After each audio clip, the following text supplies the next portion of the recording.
Examinons la question et parlons des 10 mendiants les plus riches du monde. Simon Wright. Simon Wright est un mendiant de 37 ans qui est aujourd'hui connu comme étant un escroc. Il a passé plusieurs années à faire semblant d'être un sans-abri, à demander l'aumône aux passants, mais il s'est finalement avéré que Simon Wright gagnait par son douteux commerce $400 par jour et vivait dans un appartement d'une valeur de $380 000 dans un grand quartier de Londres.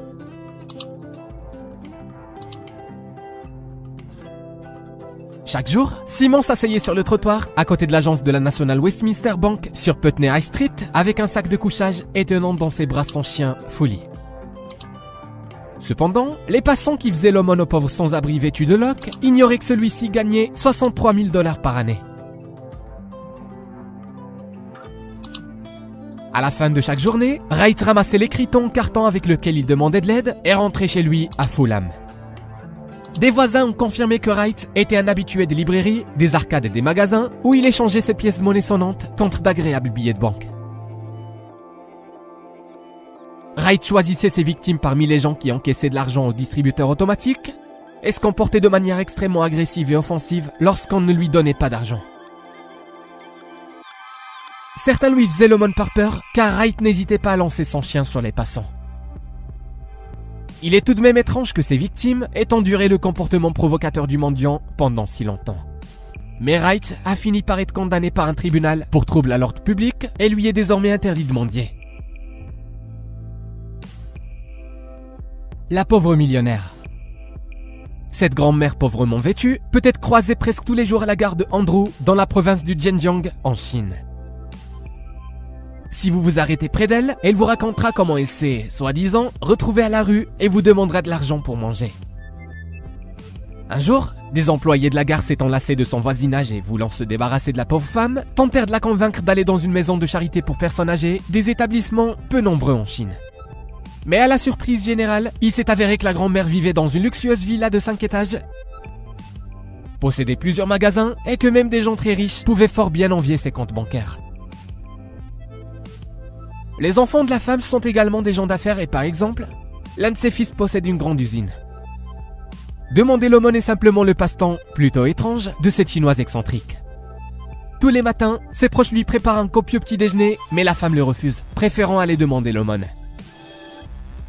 Ses proches ont demandé à plusieurs reprises à la dame de cesser de faire cela et de penser à la réputation de la famille, mais rien n'y fait.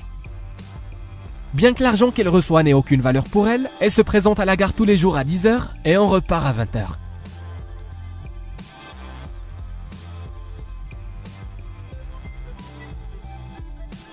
L'administration de la gare doit informer les passagers plusieurs fois par jour par le biais de haut-parleurs que la vieille dame qui demande l'aumône est une fraudeuse et qu'il ne faut pas lui donner d'argent, mais cela arrête peu de gens.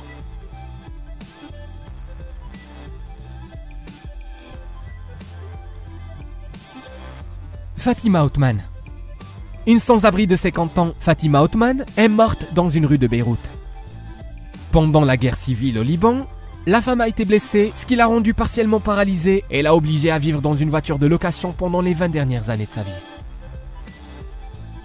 Son corps a été découvert par la police et après un examen médical, il a été déterminé qu'elle était morte d'une crise cardiaque. Cependant, un livret d'épargne à son nom a été trouvé en possession de la défunte. Il s'est avéré que Fatima avait sur son compte 1,7 milliard de livres libanaises, soit environ 1,1 million de dollars.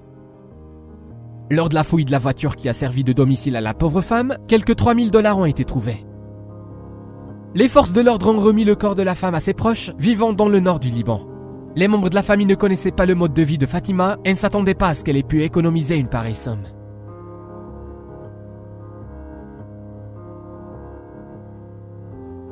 Le miséreux suédois. Récemment en Suède, un sans-abri a été arrêté à la gare d'Uppsala, près de Stockholm, pour avoir agressé verbalement des passants et demandé de l'argent pour un billet. Lorsque les passants refusaient de lui donner de l'argent, le mendiant les menaçait de toutes les manières possibles. La police a conduit l'homme de 55 ans au poste et l'a fouillé.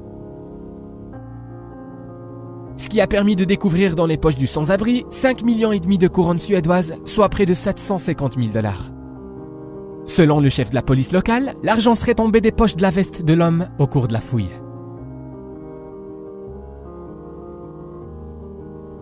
le millionnaire suédois a été accusé de fraude et de présomption de vol. On se demande bien s'il est parvenu à rassembler une telle somme en demandant l'aumône aux passants ou s'il a volé quelqu'un. Et surtout, pourquoi transporter autant d'argent? Papou Kumar. Papou Kumar, 30 ans, originaire d'Inde, était jadis ingénieur. Mais après un accident du travail, il a perdu son emploi et s'est mis à vagabonder. En regardant cette infirme, il est difficile d'imaginer à quel point il a réussi à devenir un grand mendiant. Ce n'est que lorsqu'il a été arrêté par la police, sa situation est devenue connue. Lors de la fouille, 4 cartes bancaires ont été trouvées, sur lesquelles se trouvaient près de 20 millions de dollars. En outre, Papou Kumar s'est avéré être le propriétaire de 2 manoirs de luxe d'une superficie de 600 mètres carrés. La mendicité n'était pas sa seule façon de gagner de l'argent. Papou accordait régulièrement des prêts avec intérêt aux hommes d'affaires locaux, et lorsqu'on lui a proposé de soigner son bras et sa jambe pour qu'il puisse reprendre sa profession d'ingénieur, Papou aurait dit « Si je suis guéri, comment pourrais-je continuer à mendier ?»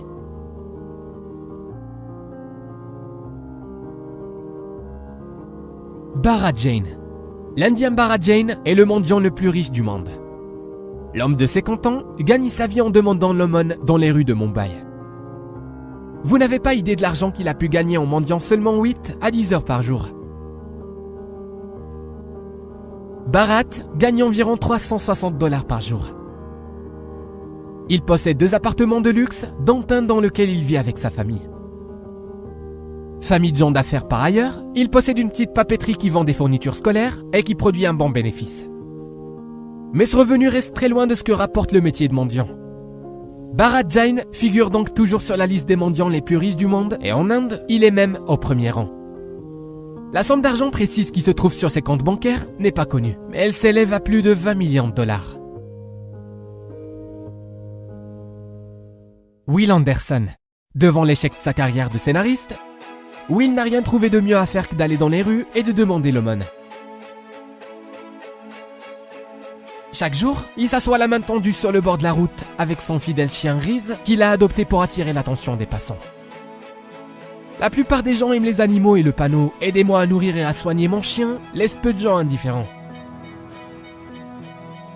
De sorte que Will gagne facilement 200 à 400 $ par jour et loue un appartement à Manhattan. En quelques années, il a économisé suffisamment d'argent pour quitter ce métier et retrouver un travail normal. Mais pourquoi changer d'emploi quand on peut obtenir de l'argent si facilement de cette façon?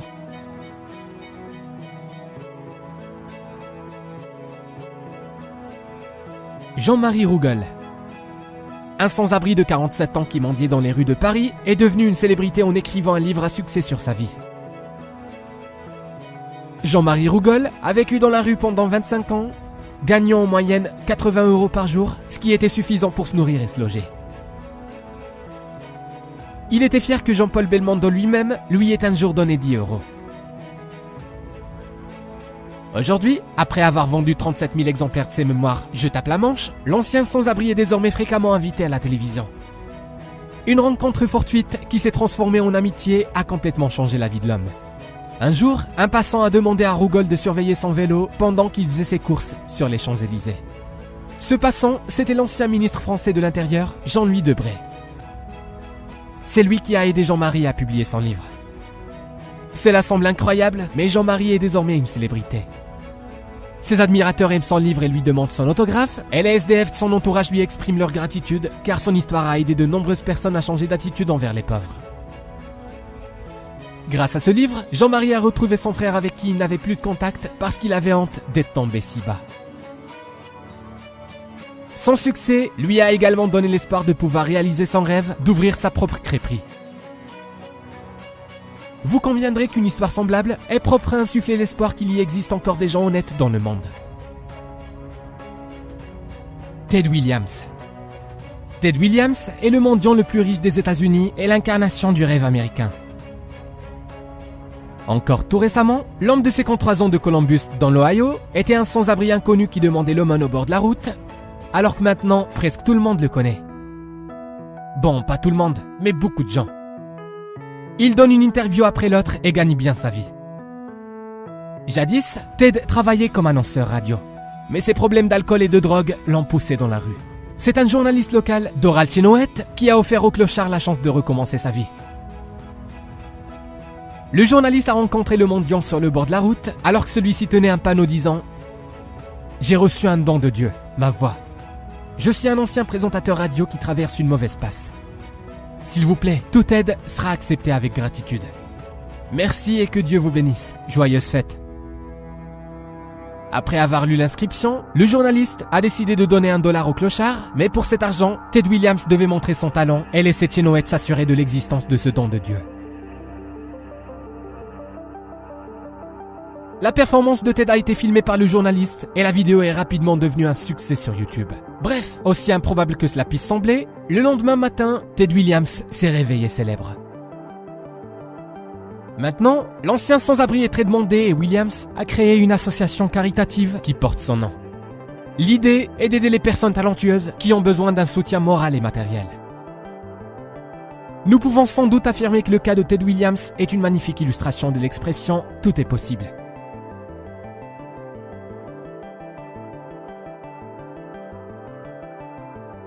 Yi Junfeng. En un temps de crise et de chômage, un certain Yi Junfeng a été contraint pour survivre de mendier dans les rues de la ville de Taizhou, dans la province chinoise de Zhejiang, pendant plusieurs années. Un jour, Junfeng a rencontré une femme nommée Dai Xinfeng, propriétaire d'un petit restaurant de nouilles. Cette femme l'a nourri et, en appelant toutes ses connaissances, elle lui a trouvé un emploi dans une autre ville. En lui disant au revoir, Dai Xinfeng lui a dit qu'il était normal de ne pas avoir d'argent, que cela arrivait parfois, mais qu'en toutes circonstances, il est important de rester quelqu'un de convenable. Miséreux, cet homme originaire de Chine a réussi à se remettre sur pied. Il a lancé une entreprise florissante grâce à une passante qui lui est venue en aide. Un an plus tard, l'homme d'affaires n'a jamais oublié les paroles de Dai Xinfeng qui ont bouleversé toute sa vie. Un an plus tard, il est revenu remercier la femme pour ses bons conseils et une portion de nouilles. Junfeng lui a donné 1 million de yuan, soit environ 150 000 $. Comme vous avez pu le constater aujourd'hui, la vie est une chose étonnante et pas toujours compréhensible. C'est pourquoi je vous souhaite d'être toujours vigilant, mais de ne jamais perdre confiance dans les gens. Écrivez dans vos commentaires le montant le plus élevé que vous avez donné à un SDF.